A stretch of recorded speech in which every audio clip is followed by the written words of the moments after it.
Marriage of Heaven and Hell, etched about 1793. The argument. Rintrah roars and shakes his fires in the burdened air. Hungry clouds swag on the deep. Once meek and in a perilous path, the just man kept his course along the vale of death. Roses are planted where thorns grow, and on the barren heath sing the honey bees. Then the perilous path was planted, and a river and a spring on every cliff and tomb, and on the bleached bones red clay brought forth, till the villain left the paths of ease to walk in perilous paths, and drive the just man into barren climes. Now the sneaking serpent walks in mild humility, and the just man rages in the wilds where lions roam. Rintrah roars and shakes his fires in the burdened air. Hungry clouds swag on the deep.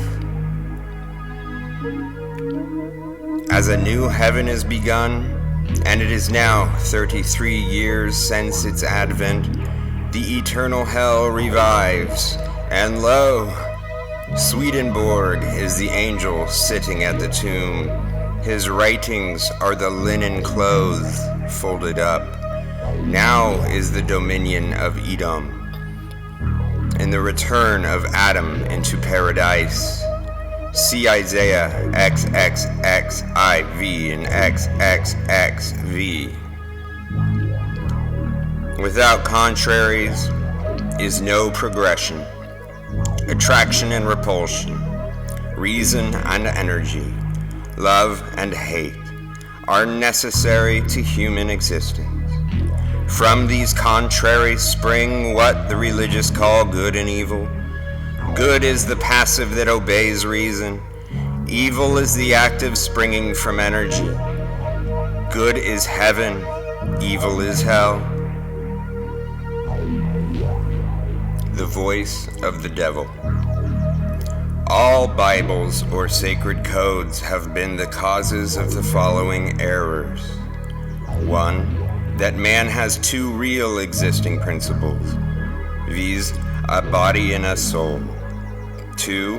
That energy, called evil, is alone from the body, and that reason, called good, is alone from the soul.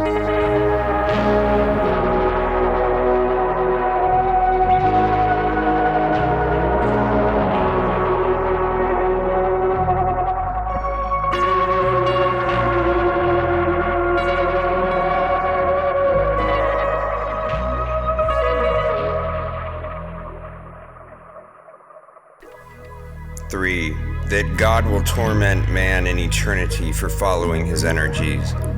But the following contraries to these are true. 1.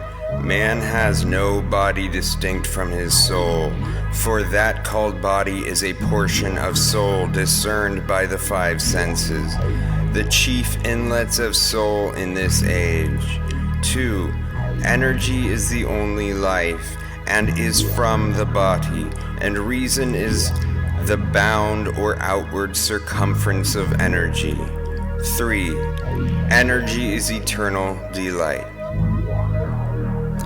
Those who restrain desire do so because theirs is weak enough to be restrained, and the restrainer or reason usurps its place and governs the unwilling.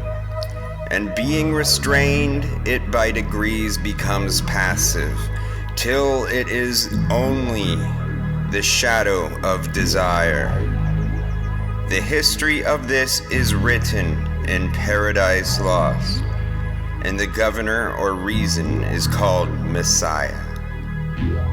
And the original archangel or possessor of the command of the heavenly host is called the devil or Satan, and his children are called sin and death.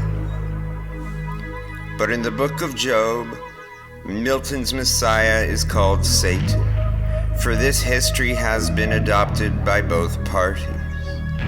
It indeed appeared to reason as if desire was cast out, but the devil's account is that the Messiah fell and formed a heaven of what he stole from the abyss.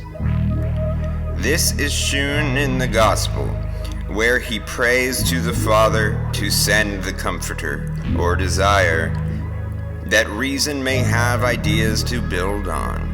The Jehovah of the Bible being no other than he who dwells in flaming fire.